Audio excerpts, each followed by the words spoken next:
Good evening, ladies and gentlemen. Welcome to another edition of Straight Talk with Kareem Bowen. So glad that you are tuning in with us for another edition of very interesting conversation.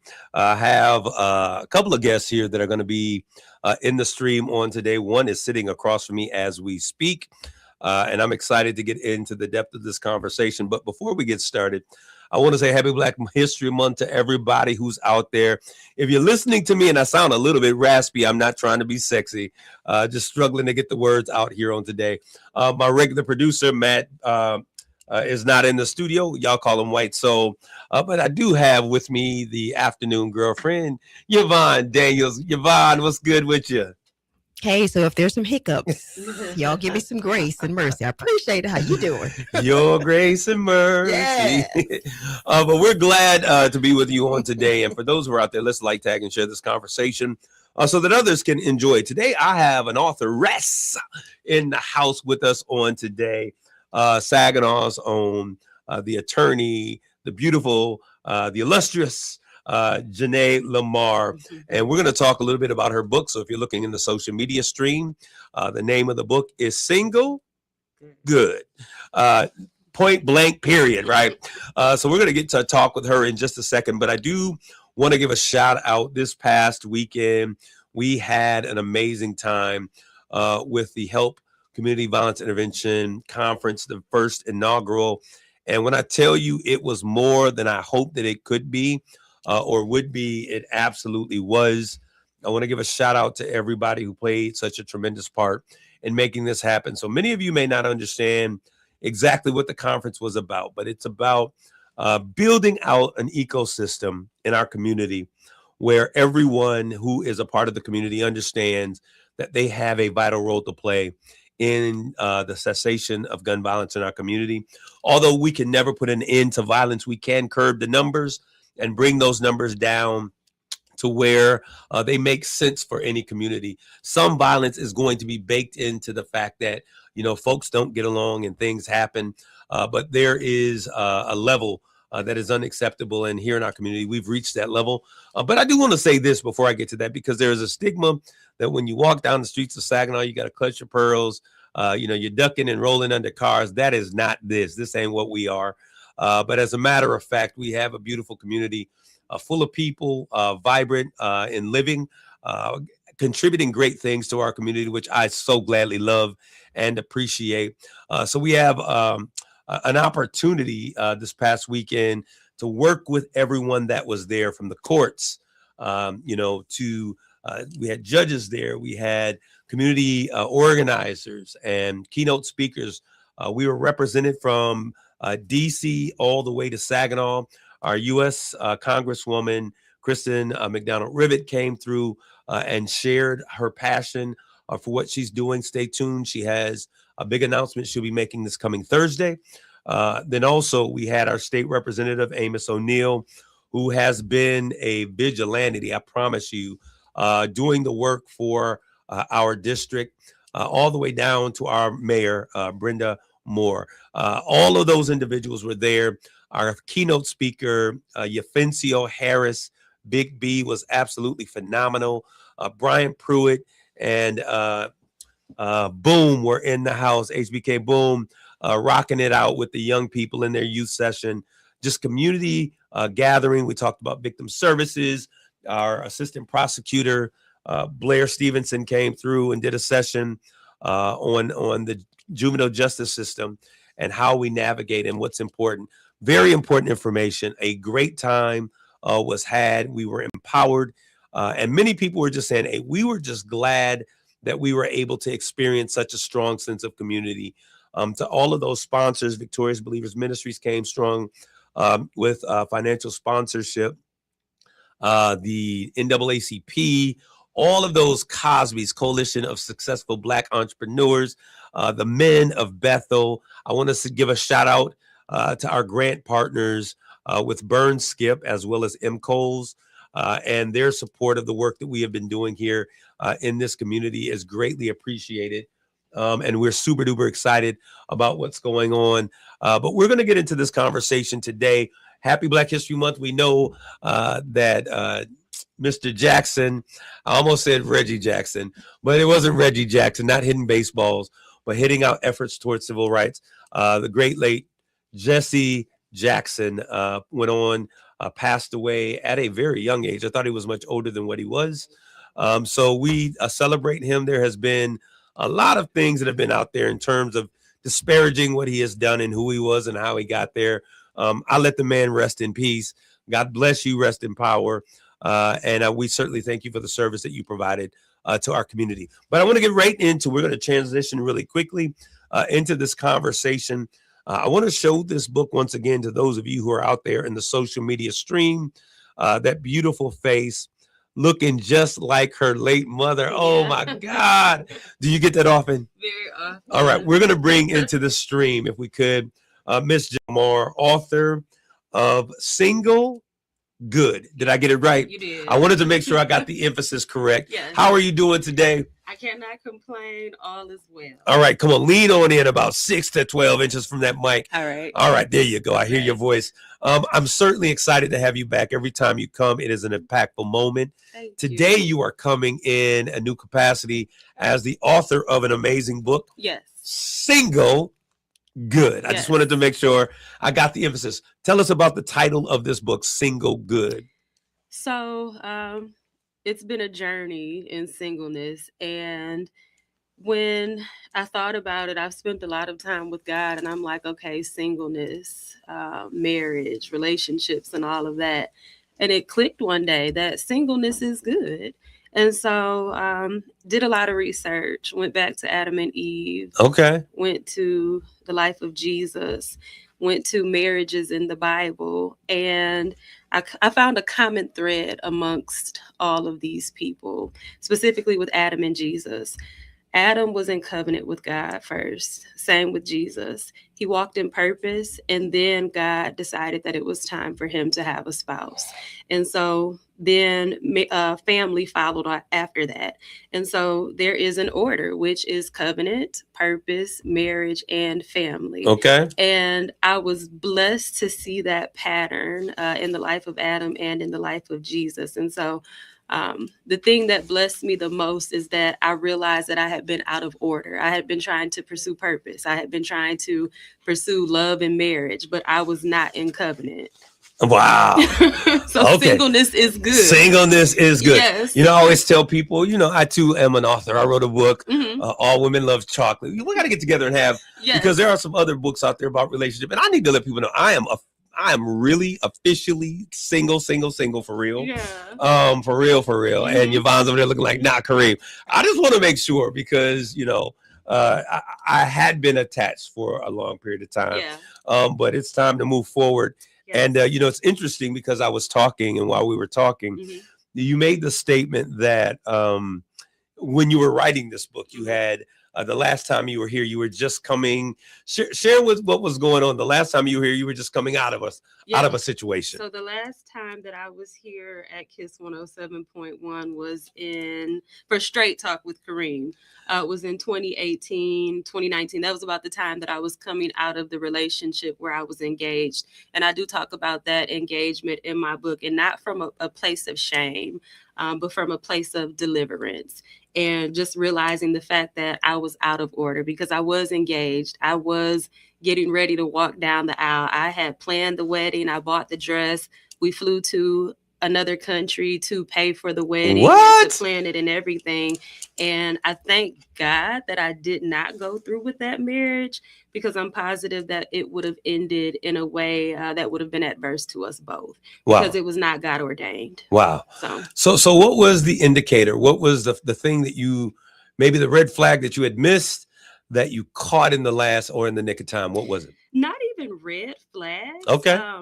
There were things that were not right, again, because I was out of order. Okay. I'm going to focus on myself.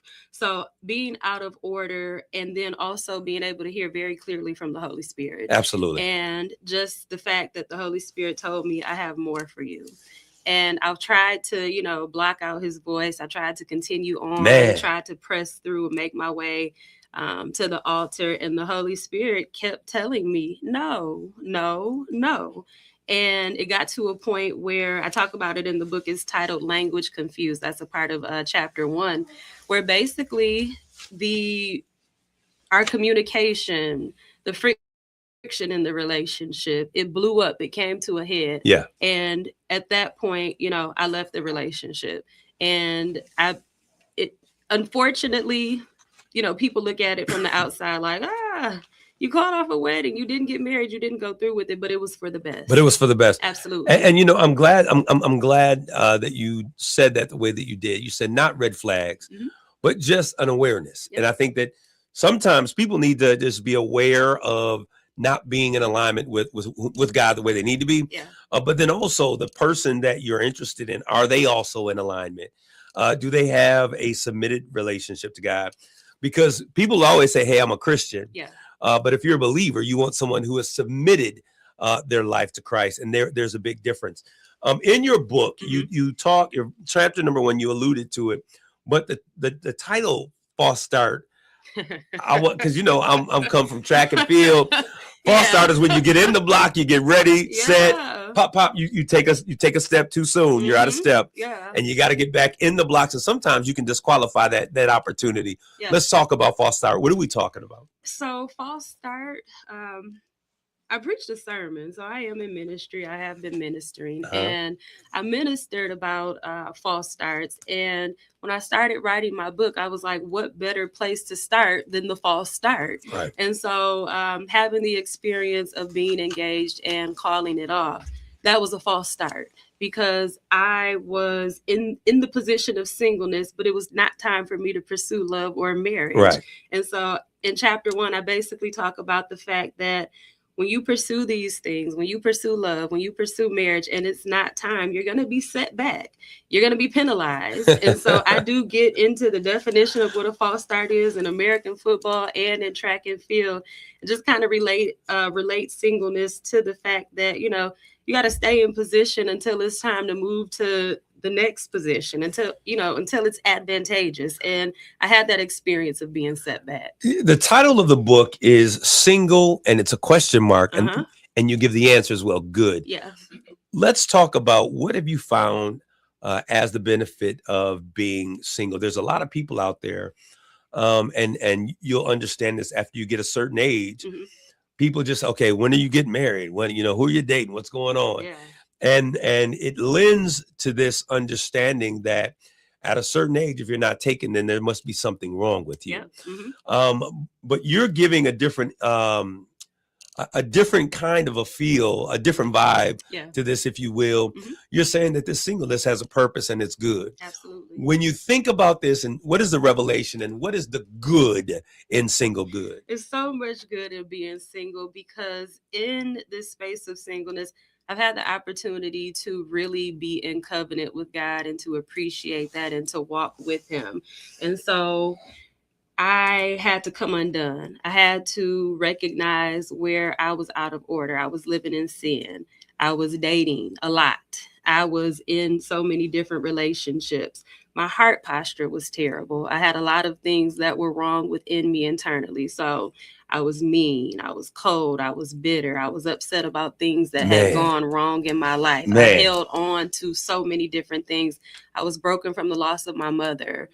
There were just so many things wrong. And I needed to address those things. There were things in the bloodline, poverty, sickness, mental illness. There were so many different things that needed to be addressed. And so when I got in covenant with God, I began to see, okay, this is a problem. Because one of the things that I talked about in the book was the fact that my mother was 2 months before she died. 2 months before she died, she was getting ready to close on her home. Wow. And my mother never had the opportunity to be a homeowner. And so overcoming that, basically just knocking down those generational curses, like, hey, something's wrong here. And so in singleness is where I had the opportunity to heal, where I had the opportunity to forgive, where I had the opportunity to ask other people to forgive me, and to just be straight up and down about the fact that there were a lot of things wrong with the way that I was living. And in singleness is where I understood that if I had not confronted these issues and eventually decided to marry anybody. Yeah. When the two become one flesh, my flesh, their flesh, it becomes one. And so now we have this big pile of whatever we didn't confront. And you know what's interesting that you put it that way. The Bible says, and these two become one flesh. Mhm. That means that somebody's got to lose some parts. It's not going to be easy. It's Yeah. going to be painful. There's some ripping and some tearing and some re-sewing together. Yeah. So I like the fact of what you said when you said you were doing the work on yourself. I remember, I thought I was really good for a long period of time. We think we're good, right? Yeah, we all do. But I'll tell you, in 2018, I really began to see myself, and there was a lot about me that I didn't like. There's a lot of arrogance, there was a lot of pride, a lot of those things, similar to what you're saying. Yeah. And I had to intentionally work on those things. A lot of Kareem had to die. Yes. Did you find that a lot of who you were as a person, you good, you got into school, you got your own money, you got your own car, hair done, nails done, everything good, right? I mean, what did you find as you started doing the work on Janae? What I found is that the way that God allowed me the opportunity, the grace and the mercy to come undone and to be refined and to be purified, the grace that he extended to me, I had to extend that same grace to others. And so what I realized is that healing and that overcoming was not a license for me to look at others as if, they couldn't do the same or as if they were excluded. So the grace and the mercy, the love that God showed me, he has those same things for other people. And so just as I overcame, I had to intercede for others and pray that they overcome. It's interesting because we always want grace. Yes. We want people to see us through the lens of grace, but we see them through the lens of whatever their shortcoming was. So as you begin to write this book, what were some of the other things? Let me ask this question because I knew your mother and I loved your mother. She was a phenomenal woman. And I saw how she raised you up. Your grandmother and my grandparents were great friends. Yes. What were the lessons that as you were going through this process that you remember hearing in your ear, maybe that grandma or mama taught you? So, oh my goodness, so many things. My grandmother, and actually the book is dedicated to my grandmother. One night, it was Easter, the night before Easter, and this was when I was very much living the way that I wanted to live. Okay. My friends carried me up the stairs, and my grandmother, she answered the door. And that was a very shameful moment for me. And she asked me, she said, "What about your soul?" And I, what about it at that point? Right. But fast forward to present day, like I get it now. She sowed a seed of righteousness. Okay. And so even though my heart was hardened, even though I couldn't receive it at the moment, fast forward 10 years later, I get it now. And then also my mother was just a very serious advocate for education. Yeah. She taught us to do the right things, to go to church. And even though, she's not here, my mother did put us in church. And so that set things in motion. And I thank God for my mother and my grandmother, because a lot of what is today is because of what they, pushed us and purposed us to do. Wow. In your book, and we're going to go on to position this question for you to think about before we go to break. In your book, you talk about the covenant of marriage. Yeah. That's a heavy, a lot of people like, how's she going to talk about the covenant of marriage and she's single? Yeah. When we come back from this commercial break, I want you to share why it was important for you to share as a single woman about the covenant of marriage. Because some folks think that if you ain't married, you shouldn't talk about it. We're going to take a quick commercial break. We'll be right back with more of Straight Talk. You're listening to Straight Talk with Kareem Bowen on KISS 107.1. Hey, it's Steve Harvey, y'all. Here's what happened on the Steve Harvey Morning Show. I'm going to train for the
right now.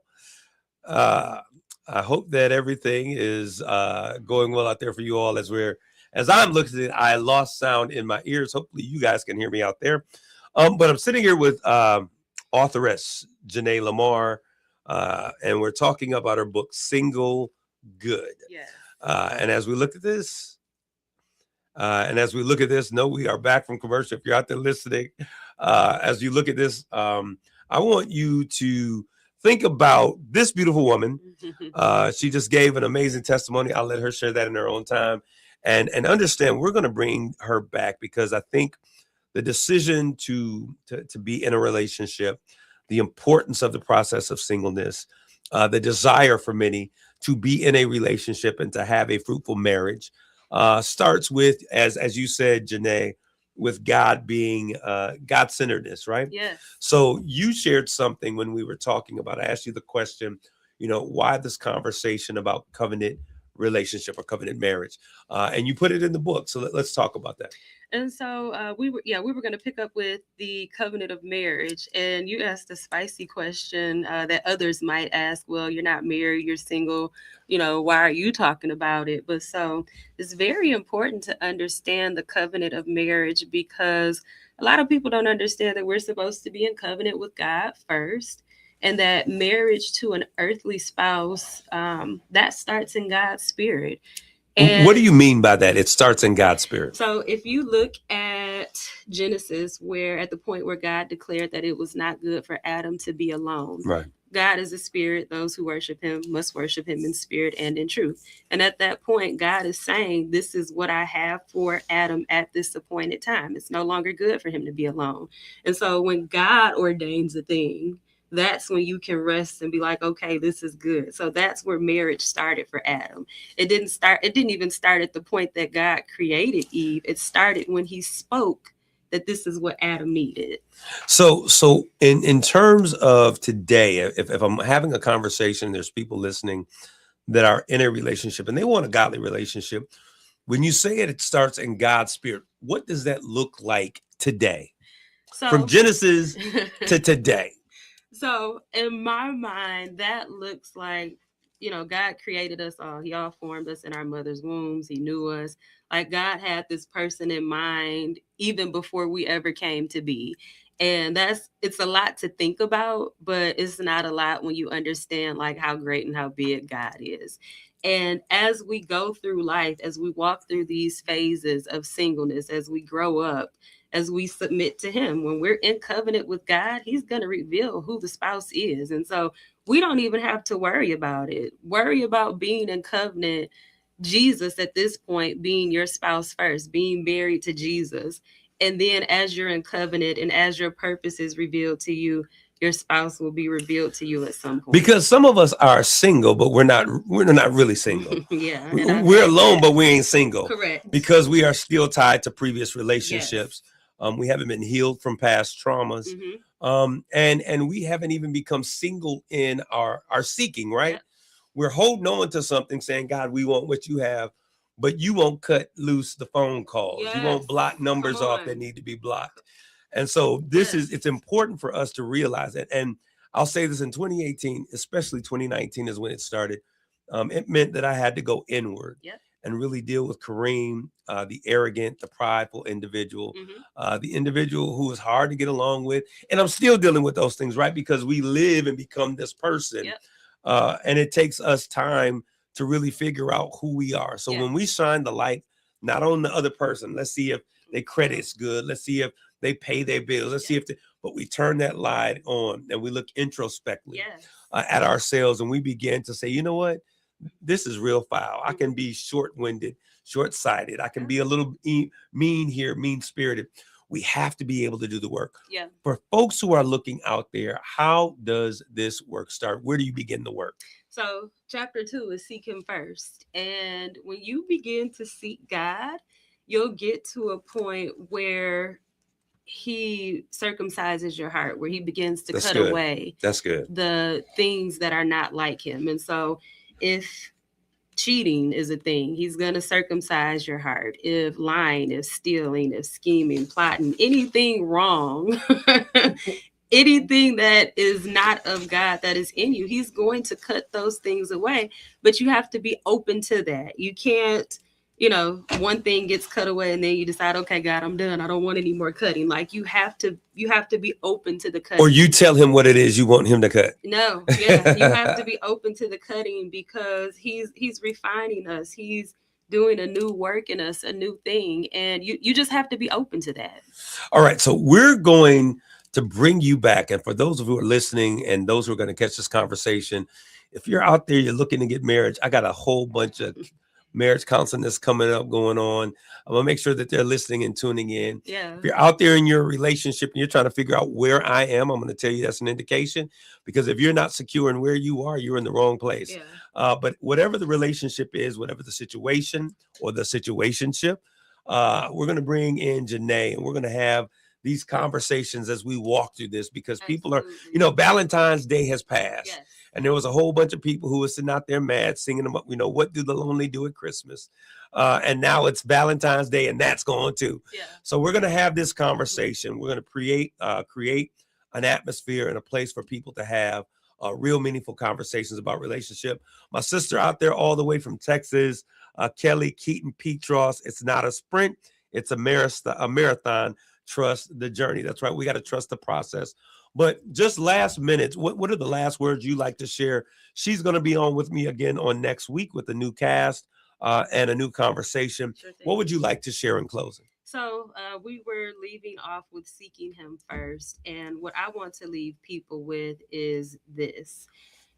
Once you get into your seek with God, once it goes deeper, you are going to have to cut people off. You do have to let go of the FaceTime calls, the text messages, the late night pillow talking and all of that. Like, you have to be single and so submitted to God to where you go where he tells you to go. You do what he tells you to do, radical obedience. And that's real singleness when there are no strings attached. And that's what happened for me. So be okay with being single because it's good. Single, good. Yes. That is the title of the book by Miss Janae Lamar. Miss Janae Lamar, where can they get this book? You can order the book online at www.trulyjanaelamar.com, and that is JANEYLAMAR. And if you Google it, it will come up. If you're local, just inbox me on Facebook. I have my real name, Janae Lamar, and we'll make sure that you get the book. All right, trulyjanaelamar.com. Yes. Let's go out there, get the book, get your copy so that when we begin this conversation, we'll have you'll have a context by which we're taking this conversation. We're going to take another commercial break. When I come back, we're going to be with, I think, one of the greatest young men who is relevant to our community and to what is the voice of young people today. And I'm talking about none other than HBK Boom. He's going to be with us when we come back with more Straight Talk. You're listening to Straight Talk with Kareem Bowen on KISS 107.1. This is your KISS community page where you can find out about all of the great things that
This in the social media stream for those of you who are listening. Once again, let's please like, tag, and share this conversation. We do have your afternoon girlfriend, Yvonne Daniels, on the board for us this evening. She back there cracking up. She's like, please don't tell people I'm on here, please. Because normally she's doing a great job today. Normally we have a very colorful experience when we come together. But we have a young man in the stream right now. His name is Eddie Thigpen Jr. The third. The third? Yeah. Okay, the third. But everyone out there knows him as HBK Boom. Boom, what's good with you? Man, just chilling, just stacking days. Stacking days. I told him, sir. man, the last time you were here, it seems like you've grown even as an adult. Yeah.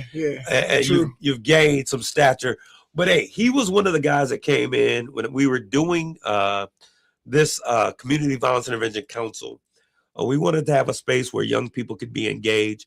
Of course, Brian Pruitt and I, we've been hitting it strong since 2000, literally going from LA to DC, doing things that impacted young people.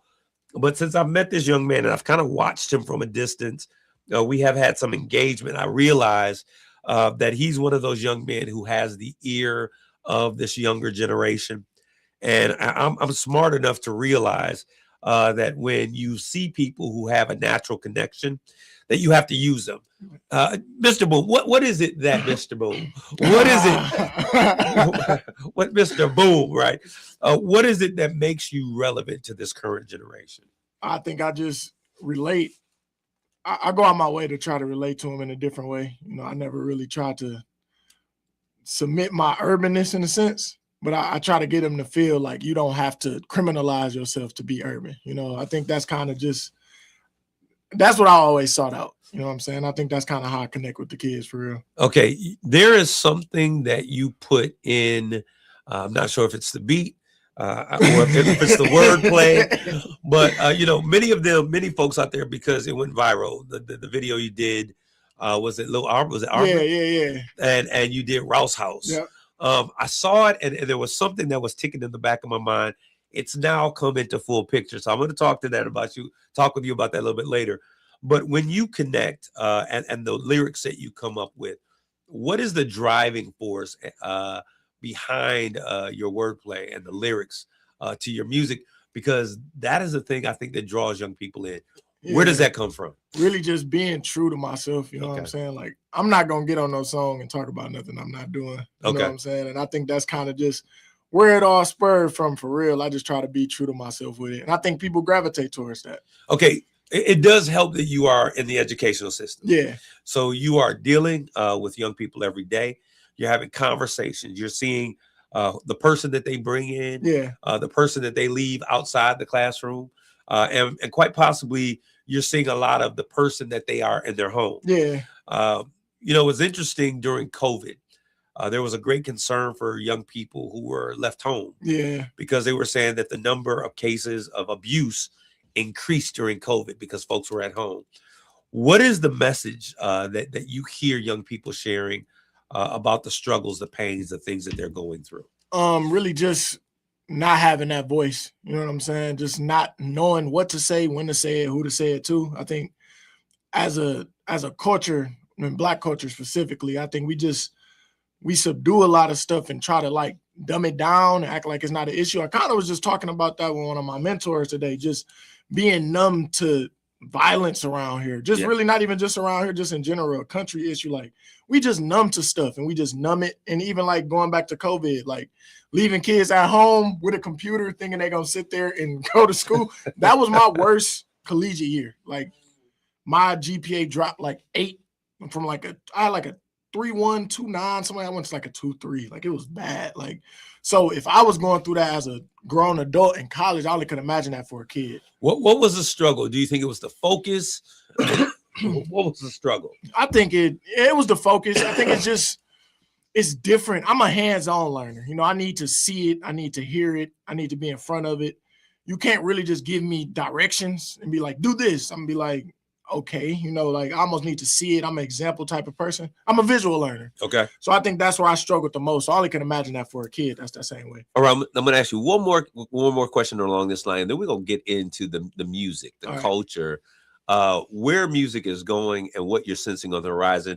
Because what I've noticed, and I said this to you while we're off, You were real hitting it hard for a period of time, and then I saw kind of like a pullback. Yeah. But I'm seeing a resurgence and a Yeah. push forward.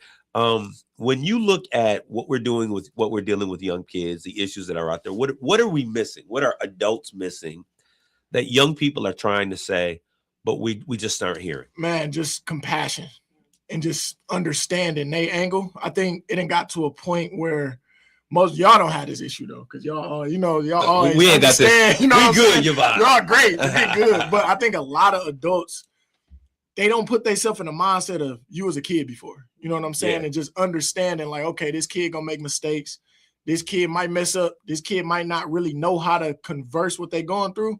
And I think that's a niche that I have. Like I can look at a kid and be like, okay, I almost can tell he got a lot going on or she got a lot going on in her mind. And I know, all right, if I do this, it's probably going to trigger it. I don't think adults think like that as much as they should. I think that's really what's missing in culture for real. So adults spend a lot of time doing what they think is best, but sometimes triggering kids to responses that are not necessarily what they're looking for. Right. And a kid will shut down, and I think once we get back to trying to understand, like, okay, this is a kid, but they're going to be adult one day too. Maybe if I teach them a certain way, they'll understand and they'll grow into what I think they could be. And understanding the kid going to bump their head. Like, you can't change them like this, You know what a Rubik's Cube is? Yeah. All right. I'm asking that. Yvonne's over there looking like, of course he doesn't know. I ain't taking her. I know the Rubik's Cube. Yeah. Most adults struggle with Rubik's Cubes. They could get one side, maybe two sides together, because it really takes time and patience, and you've got to pay attention to all of the moves that you're making. Absolutely. And we approach dealing with kids the same way. And so we struggle with really trying to unlock the pattern. I've seen people, they say it's really easy, and they go through it because they've taken time. But they've taken time to understand how it works. And so with young people, we've got to be willing to do the same thing. Man, I want to get to this because I'm kind of interested in terms of what I see taking place. I see a reemergence of Boom. There's new music that's coming out. Absolutely. Okay, let me know what's going on and what we need to be anticipating from your field. I'm just dropping singles right now for real. Okay. Are you just playing with us, or is there a master plan at hand? No, I always got a plan. Okay. I always got a plan, man. I kind of stepped back from dropping projects because the way the music scene is right now, people not really listening to projects up and down because I call them microwave moms, man. What's that song? There's one, they want to hear one song for 2 minutes. You know what I'm saying? Like, it is what it is. I'm not against adjusting. So I've been dropping singles, getting into the reels, doing more content. I really wish I know how to use TikTok, but I really know how to use it. Okay. So this, how about this? Because I think that you have goods that would work well on social media platforms. I think TikTok would love you. Yeah. So I'm gonna connect you with somebody who's doing TikTok well. Bet. All right. Bet. And I think that you just give me a 20%. I'm gonna manage that.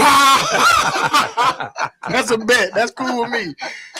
Hey, we gotta work these areas, right? Cool with me. No, but I do want to talk about the changing and the dynamic. There's a shifting in what the sound is. The musical sound has shifted a lot. Now, if you are an 80s head, a 90s head,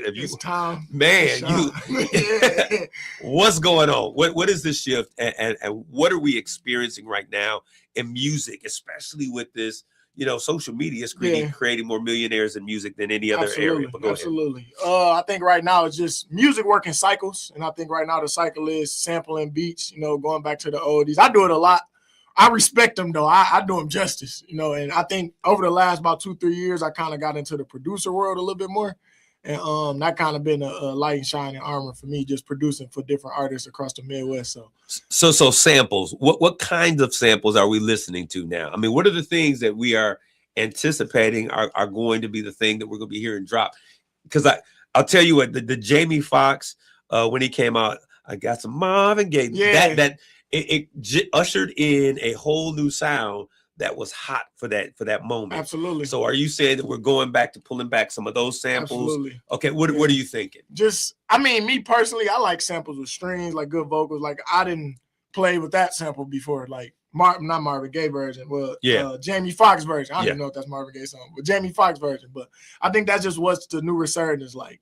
And I think it's connected eras though. You know what I'm saying? Like, my era, we wasn't raised on that music, but we can hear it and differentiate it and like it, you know what I'm saying, and connect with the older generation. And I think at first they was kind of weary of it, but I think the more they hear it and it sound good, long as it sound good, they don't be against it. Like Sexy Red almost messed up Michael Jackson classic. I ain't gonna talk too much about that because I love Sexy Red. All of us 80s and 70s, 80s, and 90s babies was sitting like, come on, no. I was like, no, but I love Sexy Red, but I'm like, no, don't mess with that like that. But that's the thing now, you know, people just going back to the oldies, bringing them back. And I think music works in cycles. Like you said, Jamie Foxx and them was doing it when they first came out. It went away for a little second, now it's back. So I'm gonna tell you, when it comes to Michael, you have to be a certain kind of artist. yeah, I don't touch Michael Jackson. That to be able, I'm gonna tell you, the only one that I can think of right now that has been able to successfully sample Mike and make it happen was it Coco and what was the name? Human Nature. Yes. Oh yeah, man. Yeah. SWV. Yeah. That's a different type of artist. That- They cold. But I mean, unless you come in that way, leave Mike alone. Mike, is there certain people you can't mess with? Like Mike, I'm not touching no Mike. It's just something about it. Like you can't touch that raw original track. Like I don't know. It's just something about Michael Jackson songs I don't mess with. All right, let's talk about what the future holds, the near future for Boom. What does it look like? Are you going to be making more appearances? I know you did something recently. Whenever you come, you have a following now. It was funny because for the conference, the CBI conference, we had somebody come from Kalamazoo who's actually from Arkansas. Oh, that guy was from KZoo? Yeah. Dang, that's crazy. But he comes in and he's talking about your music. Yeah. Like, I saw you. Didn't you perform at? And it was, one of those moments. What is next? What's on the horizon? What can people look forward to coming out from you? Just continuing to expand for real. And I think I'm at the point now where like I'm kind of established in the state, just trying to get bigger than just the state. I mean, I don't really fish for hits, but I feel like another hit record gonna come pretty soon. Just staying consistent in my work. All right, this is what I hope. I know that we have the African American Cultural Festival coming on. Have you ever performed on stage there? No, I've been trying. I'm saying that for a purpose. Yeah, I've been trying, man. I've been trying. Me and Miss Baldwin, we connect and talk on the committee. We talked on the committee end a little bit, and I'm like, hey, put me on there. All right. So one thing that we've done, I'm going to tell you, there have been a number of things that I've been really excited about. Last year was Black Excellence. I love what they're doing over the Saginaw African Cultural Festival. It is the longest one of its kind. Absolutely. Support, more power to you. I love to see when my people come together. I think that last year was a great show. Absolutely. In terms of we can produce great shows. Our community will come out and support. Absolutely. Even with local talent. Absolutely. And that's what I loved about it. Now, my other time that I would say is when the late, great Angie Stone was here. Oh, she came to the Black Arts Man, it was one of the best moments electric. that I think in my lifetime I've seen from the city of Saginaw. The Black love was on full effect. It was everywhere. Shout out to James and James Owen Jr. 2, JW2, all of them for bringing that stuff here. Yeah, that's dope. I would love to see Boom. Now, this is the thing, Boom, because what do you say to folks who say, well, when we bring Boom to the table, and this is a real conversation, when we bring Boom to the table, he's gonna bring out these young jacks. Yeah. And they gonna be clowning. No. And we can't have a good time Yeah. because they gonna mess it up because these young kids, we don't know how to do. What do you say to somebody like that? I think my light is different, man. I think my whole demeanor is different. I don't think I draw that crowd of kids, which to contrary belief, if you put it under one umbrella, it's easy to think that, you know what I'm saying? But I think I'm more of a positive light. And I think kids respect me enough to know, like, hey, if Boom was to perform at the Black Arts Festival, I don't think my music don't even take people there. You know what I'm saying? So I think it'll work. It'll be beautiful, man. It'll be fun. I think it should happen. I think this the year it should happen. I think it's supposed to been happen. Hey, this is what I'm going to say. I'm going to say to all of those Boom followers, all of your listeners out there, put it in the chat. Let them hear it. Put it in the stream. Let the people know that, hey, you want someone who represents you. We don't want candy-coated folks coming in with watered-down messaging. It is not a season to tell us what we want, but let us know what you think. And I think, and I say this, and I'm sorry to my people of the Second African Cultural Festival. I love them. I love them too. And they goes like, Kareem, why did you put us out there like that? But I want us to make sure, because they're doing something that is so amazing. I have not seen Black Love in Saginaw the way that I've seen the Saginaw African Cultural Festival put it together. Facts. What I do love about what they're doing over there, shout out to Arshan and to Karen and to Ralph and to my girl Yvonne Daniels, who is out there. She's like, yeah, she's over there egging it on. Like, yeah, I'm over there too. What I do love is the fact that they have been bringing in different types of art, Facts. different types of music. I want to give a shout out, and I got to do this. I meant to do this at the top of the hour. There is no way in the world that I can complete this show without giving a shout out to my girl, Naisha Young, who has been such an aspiring force and inspiring so many people in our community. She went so quickly away. We talked about it before the show. I failed to share that during the course of the show. Charge that to my head and not my heart. That was my sister. I loved her. We had a secret love affair. She called me Stink. But I absolutely love her. She will be missed, not able to be replaced.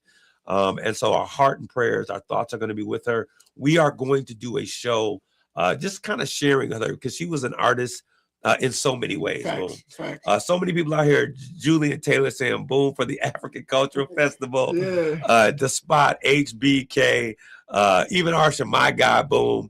They're out there, and I think your people are out there, and they're waiting for this moment. What do you think that you bring to that kind of a stage? I think I bring like a presence, you know what I'm saying, a positive influence. I think I'm just a positive influence on this city. Like, I think a lot of people just put their mind in a certain state when it comes to the younger kids, right? And I don't think they should, you know what I'm saying? Even with, if I was to come perform, it's different clothing brands around here that need tables. You got Villains, you got Mar, this one is hats.